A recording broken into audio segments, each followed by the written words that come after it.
We have to think about how our economies were created, the Industrial Revolution. Of course, I could go on being, the nerdy sociologist about the history of where labor came from when you had more labor than you needed and how you were going to use that to make money for your family versus starting out as Homo sapiens, where every single one of us needed to be a problem solver if we were going to survive for our families.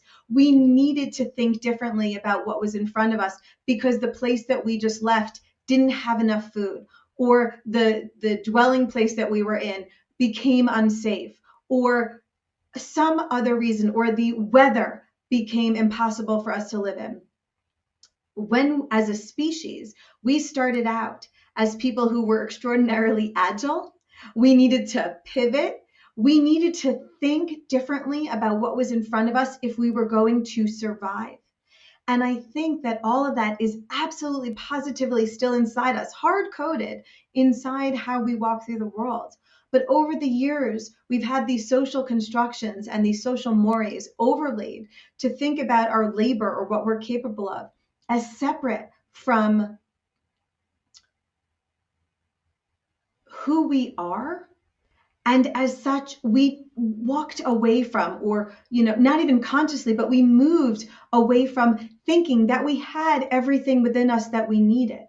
We moved away from thinking about how communities could coexist, where there would be symbiotic skill sets, that not everybody did everything because that would be redundant and inefficient.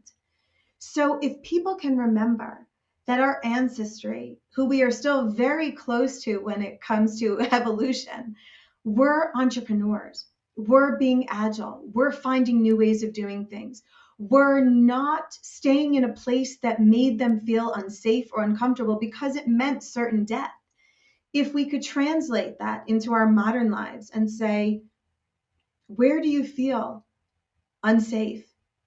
Where do you feel uncomfortable? Do you feel it's time to change things up in some way? Do you have an idea that you would love to flesh out and implement because you think it will be better off for you or your family or your community or the world? Going back to that deep knowing that we all have inside of us, that if something isn't right, I need to fix it, rather than feeling snowed under by intractable problems. And I think that if each one of us took that spark that we still have inside of us and made those incremental changes, together we would change the entire world.